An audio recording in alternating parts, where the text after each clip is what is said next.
김봄 남정미의 책책책 책임져.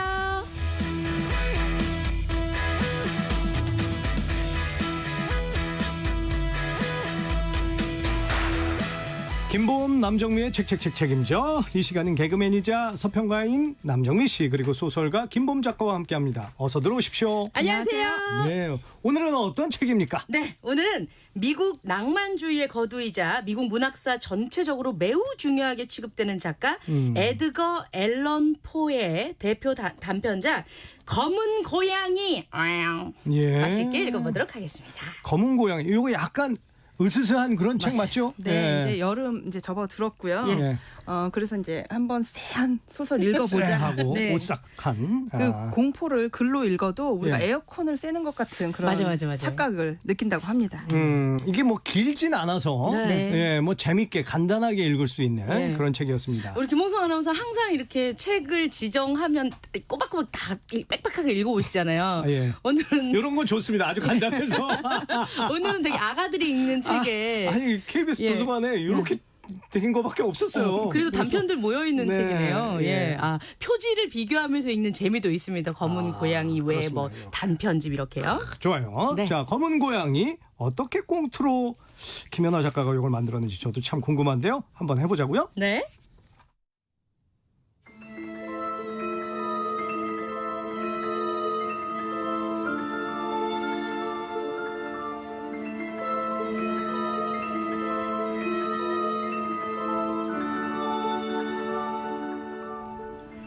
난 어렸을 적부터 온순하고 사려 깊다는 얘기를 많이 들었다. 마음이 남다르게 여렸고 애완동물을 유독 좋아해서 부모님들은 내게 이것저것 반려동물을 구해주셨다. 결혼해서도 마찬가지였다. 아내는 닥치는 대로 나를 위해 애완동물들을 구해줬다. 그 중에 나는 검은 고양이 플루토를 특히 좋아했다. 녀석 살이 비둥비둥 쪄가지고 얼마나 영리하고 귀여운지. 검은 고양이가 그렇게 좋아요? 당신 그거 알죠? 검은 고양이는 마녀가 변한 거란 거. 에이, 이 사람은 그런 게 어딨어. 그거 다 미신이야. 여보, 플루토 밥은 내가 챙겨줄게요. 아이고 그만해 아이고 그만해 녀석. 알았다고. 아이 그만 부비라고 플루토. 알았다니까 녀석. 나도 널 많이 사랑해 플루토. 양증맞은 검은 고양이. 하지만 그 행복은 여기까지였다.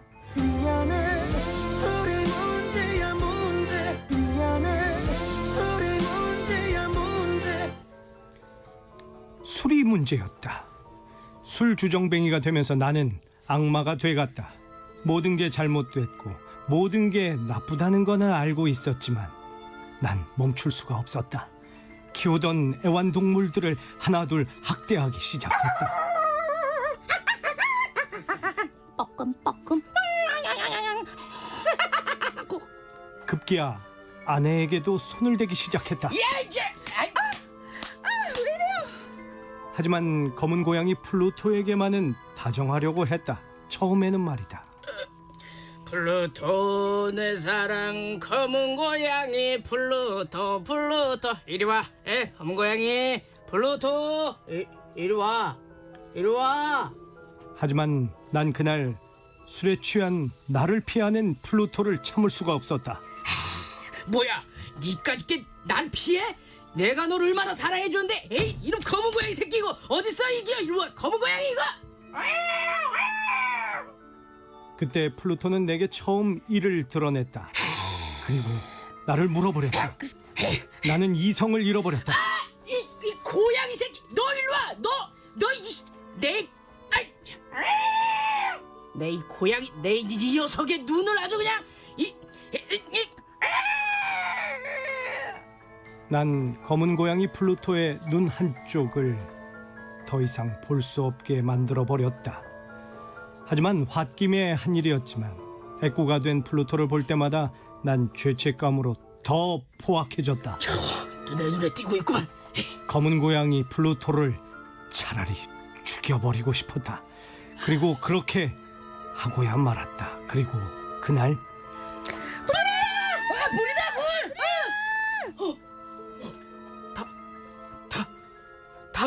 다 타버렸어. 다 타버렸다고. 난 모든 걸 잃었어. 난 이제 거지가 됐다고. 모든 걸 잃었어. 검은 고양이 플루토를 잃은 날, 난 모든 걸 잃어버렸다. 내 곁에 남은 건 아내만이 유일했다. 매일 나는 술을 마셨고 더 포악해졌다. 그러던 어느 날 술집에서 뭐야 너? 야, 너 꼭 플루토를 닮았네.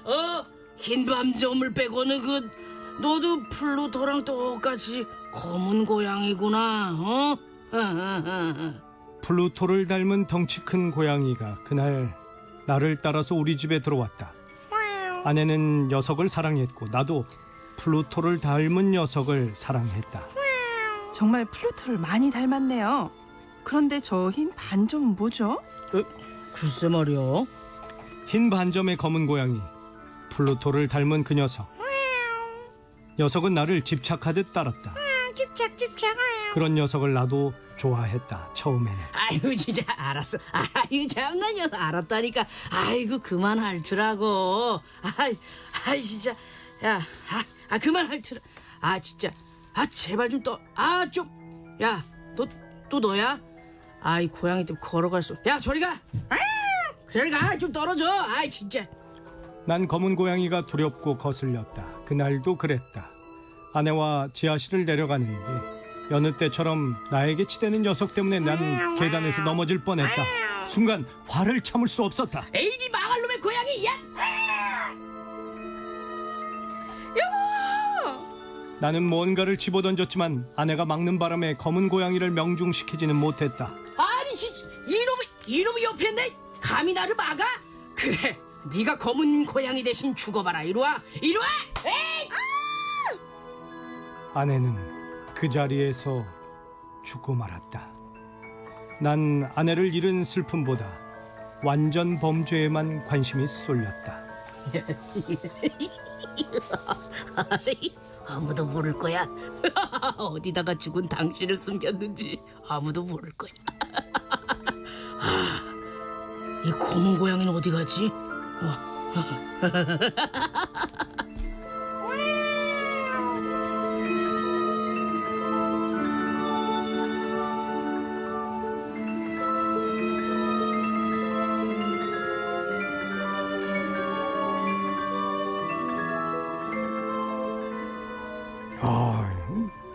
솔직히 에드거 앨런 포의 이 작품보다 우리가 더 재밌게 만든 것 같아. 그래요. 맞아요. 야, 에드거 앨런 포가 막 박수를 막 예, 그냥 예. 보내고 있는 소리가 네네. 들리는 것 같습니다. 아니 도대체 이 검은 고양이는 어디로 갔을까요? 몰라요. 그래요. 미리 얘기해주면 재미없나요? 네네. 근데 예. 거의 좀 약간 공포 소설이나 공포 드라마에 보면 공포 영화나 이런데 보면 좀 많이 나오는 어떤 클리셰라고 해야 될까요? 이게 네.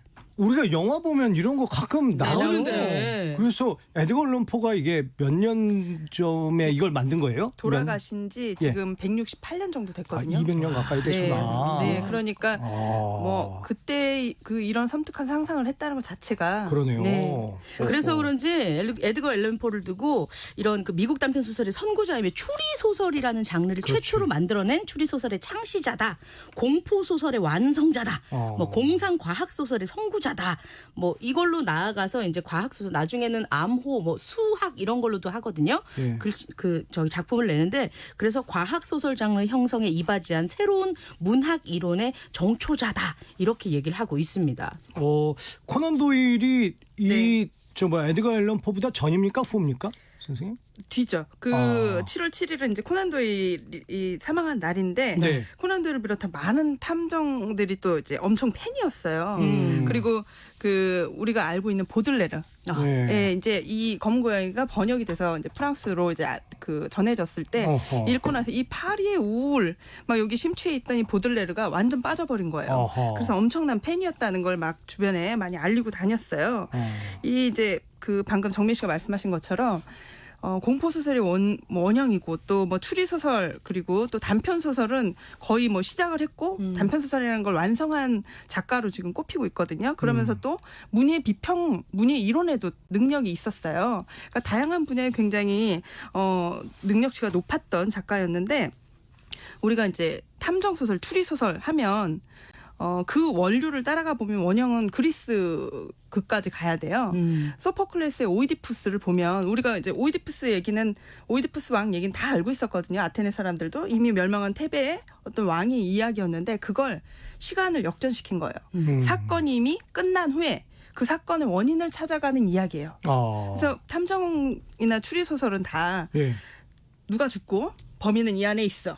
미실 살인이야 이러면서 김전일도 시작하고. 예. 그러니까 인과를 역으로 시작하면서 추리 소설이 만들어진 건데 그렇죠. 그걸 이제 포는 그리스 때부터 있었던 걸 자기화시켜서 그 당시 활동했던 미국 작가들은 미국의 개척, 미국의 국가 사상, 예. 미국의 뭐 기독교 뭐 이런 거에 심취해 있었는데 예술만을 위해서 자기 길을 갔던 거죠. 네. 그렇구나.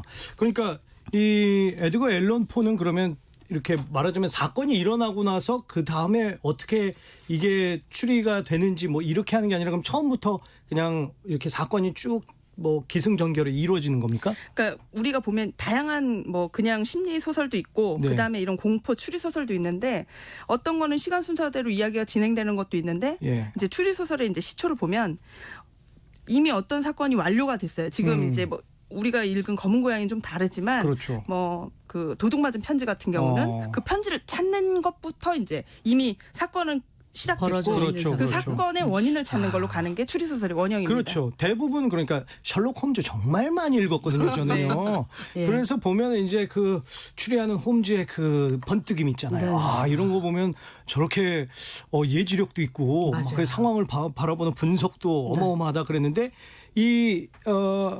그러니까 셜록 홈즈를 지은 코난 도일은 영국 네, 그렇죠. 소설가고 에드거 앨런 포는 미국 작가고 네. 그런 거죠? 예, 그렇습니다. 그 에드거 앨런 포의 작품 전체적인 설명을 보면 네. 고딕물의 대가다 이런 말이 있는데요. 고딕이라는 것은 고딕 건축 양식에서 비롯된 어허. 말입니다. 이 고딕물이 고딕 양식이 이제 좀 오래된 건물을 배경으로 삼고 있기 때문에 네. 암흑 낭만주의의 극단적 형태인 고딕물은 영국과 독일에서 매우 유행을 했는데요. 요 고딕물이라고 하면 문학 장르에서 보면 공포의 하위 장르 중에 하나로 분류해서 보고 있습니다. 에드거 앨런 포가 낭만 문학적 쾌락의 연장선인 공포를 즐기는 쾌감에 발달해 뭐 이게 이제 진행이 된다 이렇게 얘기를 하고 있거든요. 네. 또한 마카브레라는 장르의 작품을 창시한 걸로 유명합니다. 뭐라고요? 마카브르. 마카브르. 예, 좀 어색하시죠? 네. 그 프랑스어예요. 예, 기괴하거나 섬뜩한 분위기를 가진 작품들을 말하는 프랑스어인데요. 마카브르. 마카브르. 예, 에드가 앨런 포가 죽음에 대한 상세한 묘사와 상징주의로 대표가 됩니다. 그러니까 예를 들어서 겉으로는 멀쩡하지만 함축된 의미가 섬뜩한 것보다는 그냥 그 자체로 노골적으로 대놓고 섬뜩한 것을 보여주는 걸 마카브르라고 합니다. 예. 저기 벽 속에 피 묻은 고양이가 있네 이렇게 보여주는 게 마카브르인 거예요. 예, 예. 지금은 당연시되고 있는 이런 스킬들이 탐정소설이나 스릴러에 빠지지 않고 배치되고 있다는 사실을 보면 어쩌면 교과서를 쓰신 것이라고도 볼 수 있겠습니다. 요 책을 지금 이게 청소년 특히 어린이 문학인데 네네. 아니 좀 무서워 애들이 읽기에는 그래서 읽으면서 아니 이게 검은 고양이가 네. 영어로 읽으면 좀 덜 무서운 건가? 좀 무섭지 않나? 막 그런 생각을 했고 또 하나는 이거는 요즘은 사이코패스가 어떤 인간형인지 다 알잖아요. 네네네. 근데 이게 200년 전에는 솔직히 사이코패스라는 것이 무엇인지 잘 이렇게 확실하게 안 와닿아 있을 때 이 사이코패스를 알아낸 거예요. 이게 되게 네. 재밌는 게 프로이트보다 먼저 인간의 이제 잠재의식, 그러니까 무의식이라는 명칭은 이제 프로이트가 발명을 해냈지만 네. 인간 기저에 있는 그 불안하고 이상적인 심리, 그런 충동 그런 것들을 적극적으로 구현해내려고 했어요. 네. 그러니까 우리가 문학을 읽으면서 사회적인 어떤 교훈을 줄 수도 있고 그런 걸 찾는 부분도 있지만 진짜 인간 본성은 뭔가 그런 걸 탐구하는데 자기의 인생을 좀 매진을 한 것이죠. 그렇구나. 그런 이제 인간형들을 네. 굉장히 많이 조사를 해서 이제 전용화 시켰는데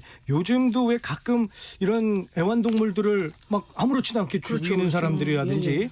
또는 뭐 심지어는 살인을 저지르는 눈 하나 깜짝 안 하고 그런 사람들이 예전에도 이렇게 있었구나 이런 거를 보면서 에드거 앨런 포는 그걸 작품화 시켰구나 네. 이런 생각이 들었어요. 그 이 작품 안에서도 이제 주인공이 술을 자꾸 마시거든요. 그렇죠. 그리고 그 문장을 보면 나도 모르는 사이에 그러니까 무의식적인 어떤 행동, 인간이 갖고 있는 그 잠재의식 충동 이런 거를 자꾸 조명하려고 했습니다. 앨런 포 네. 자체가 생을 좀 보면 약간 좀 우울합니다. 태어날 그래요? 때부터 그쵸. 조금 우울한데요. 엄마랑 아빠가 그 뉴욕에 막 와서 정착해서 네. 공연을 하는 연극 배우 부부의 둘째 아들로 태어났는데 그랬구나. 그러고 나서 태어난 지 18개월 안 됐을 때 아버지가 도망을 가요. 그래서 누구로부터 도망을 가요? 엄마로부터? 가정을 버리고 그거는 도망을 가는데 떠났다 그러는데 도망을 갔다 그러니까 또 싫어서 도망을 네. 가는데 떠납니다. 그래서 에드거 앨런 포가 3살 때까지 극장의 분장실에서 컸다고 해요. 엄마 밑에서. 네, 그리고 존 앨런이라고 하는 숙부가 먼 숙부가 키우면서 그의 이름이 에드거 앨런 포가 됩니다. 뭐 이제 숙부가 걷어줬으면 감사합니다. 놔주고 싸고 살아야 되는데 네. 얘가 버지니아 대학 가자마자 마약하고 도박에 빠져서 열받은 숙부가 재정을 끊게 되고 앨런 포는 가방끈을 끊게 되죠. 불화가 너무 심해서 나중엔 파양당하고요. 그렇게 술 먹고 화가 날 때마다 유명한 작품을 내는 것 같아요. 단편 집필을 시작하고 처음으로 이제 그 주간지 소설 공모전에 입상을 하면서 두각을 나타내고 취직을 하게 됩니다. 그럼 취직했으니까 이제 결혼을 해야죠. 이 무렵 버지니아 클램이라는 사촌 동생이랑 결혼을 하게 되는데요. 근데 또 폭음 문제가 굉장히 심각해서 잡지사에서 잘립니다. 이 양반도 그러니까 술을 좋아했구나. 열받았잖아요. 이제 또 장편을 씁니다.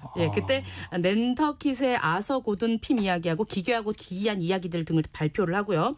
아내 버지니아가 24세 젊은 나이에 이제 폐결핵으로 죽게 되거든요. 그렇군요. 그때 포가 또 슬픔과 절망의 게이지가 가득 찼을 때 오늘 읽어드린 폭력적인 남자의 이야기 검은 고양이 그리고 모르그가의 살인 황금벌레 등 다수의 유명 단편들을 그때 쓰게 됩니다. 나중에 볼티모어 거리에서 인사불성 상태로 발견돼서 병원으로 이송됐는데 의식을 회복하지 못하고 40세의 나이로 사망을 하는데요. 이 죽음도 굉장히 미스테리합니다. 처음에 그를 발견했을 때 그 사람이 원래 앨런 포가 잘 입고 있었던 옷을 안 입고 있었던 거예요. 그래서 이거 어떻게 된 거지? 나중에 알고 보니 아직은 이제 가장 유명한 유력한 사망설이지만 당시 일각에서 유행하던 쿠핑이라는 부정선거 행위가 있었다고 합니다. 뭐 그 당시에 행여자들이나 노숙자들을 붙잡아서 술을 먹여서 인사불성으로 만든 다음에 옷을 갈아입힌 다음에 여기저기 억지로 투표를 하러 끌고 다녔었다고 해요. 그래서 포가 이 쿠핑의 희생자라는 추측이 1872년 제기된 상당히 유서 깊은 가설입니다. 어찌됐건 아내가 죽고 네. 그 알코올 중독 상태에서 이 소설들을 썼다는 얘기잖아요. 맞습니다. 어렸을 때부터 불행했기 때문에 이 사람의 그 기저에 있는 거는 불안, 우울이 항상 있었거든요. 그렇군요. 그래서 포를 얘기할 때 우울과 몽상 뭐 이런 걸로 이제 대표적으로 이 사람을 정의를 해요. 그러니까 아내가 죽었을 때는 뭐 그 감정의 기복이 평생 이 조울이 굉장히 심했대요. 네. 그러니까 어떨 때는 막 하이했다가 어떤 날은 뭐 아무도 감당할 수 없을 듯이 바닥을 그렇군요. 찍고 올라오고 그런 감정들이 검은 고양이도 단편이지만 감정 변화가 위로 갔다 아래로 갔다 막 너무나 심하게 넘나들거든요. 네, 그게 네. 또 본인 자체였던 것이죠. 예. 그런 것들이 작품에 이렇게 녹아 있고 그래서 그때 당시로는 너무 괴기스러워서 아마 이게 뭐야 아마 그랬을 텐데 맞아요. 지금 보면 하도 별의별 인간 군상들이 많아서 그럴 수도 있겠구나 이렇게 읽게는 됩니다. 네. 자, 우울과 불안이 키워드였다. 네. 남정미 씨는 보면서 이걸 이렇게 읽으면 재미있겠다 뭐 이런 생각이 들었던 게 있어요? 일단 저는 개인적으로 네. 오늘 책 말씀하시는 거예요? 네네네. 저는 이 검은 고양이 자체 계속 저는 그 터보 세대라서 이 노래가 검은 계속 고양이 네로 트로트잖아요. 근데 그거예요? 예. 계속 네로라는 이름으로 계속 참. 들어오게 되는데 일단 이거 읽다가 나중에 딱 보면 집에 지나갈 때 보이는 뭐 비닐봉지만 봐도 깜짝깜짝 놀란다고. 저는 계속 벽을 더듬더듬 맞아. 예. 뭐 엘로드처럼 이렇게 해서 왜 수메크로나 찾게 되죠. 벽을 더듬더듬하게 됐는지 이거 책 읽어보시면 재밌을 것 같아요. 근데 이 안에도 상징성이 아내를 벽에다 놓고 발라버리잖아요. 이거 얘기해버렸어. 다 알고 계십니다. 근데 그게 사실은 자기 내면의 벽에 그 박제를 한 것이에요. 그러니까 실제 아내는 죽였지만 그 마음속에서는 떨치지 못했던 어떤 그런 것들을 형상화한 게 이제 벽에 넣고 회치를 한 것이죠. 그러니까 그런 상징들을 이렇게 찾아서 읽다 보면 이야기가 또 이렇게도 읽히네. 이건 결국 아, 마음에 대한 얘기구나.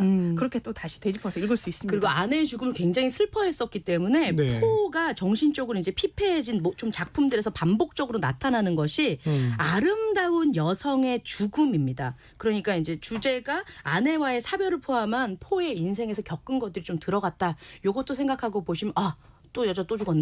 이런 생각 드실 거니까요. 그렇구나. 요 전만을 좀 알고 보시면 또 재밌지 않을까 하는 생각이 듭니다. 아, 요게 단편으로 뭐 한 20페이지에서 뭐 길어봐야 30페이지밖에 예, 안 예. 되기 때문에 맞아요. 이렇게 두꺼운 것도 있거든요. 아, 그래요? 전집이 있는데 전집이 있어요? 저는 사실 포한테 굉장히 영향을 많이 받았어요. 왜요? 어렸을 때부터 읽고 저는 이런 그로테스크한 장면들에 소설의 확장성 여기까지 가는구나 하고 제 첫 소설집이 사실 그런 장면들이 좀 많거든요. 그렇구나. 네, 센 장면들이 많아서 사실 센 게 소설은 아닌데 저한테 처음 왔던 이야기들이 이렇게 센 것들이었어요.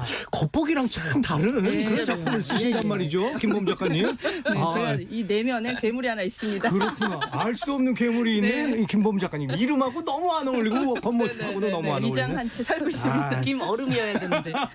자, 저기 김범 작가님, 우리 다음 주에 뭐 읽어요? 다음 주에는 김훈 선생님의 라면을 끓이며라는 에세이 읽어보겠습니다. 그 에세이집이죠. 네. 자, 김훈 선생님의 수필집 라면을 끓이며 다음 주에 또 맛있게 한번 읽어보겠습니다. 자, 공포소설의 효시의 거장이자 앨런포의 대표자 검은 고양이를 아주 재밌게 한번 읽어봤습니다. 코미디언 서평가 남정미 씨 그리고 소설가 김범 작가와 함께했습니다. 고맙습니다.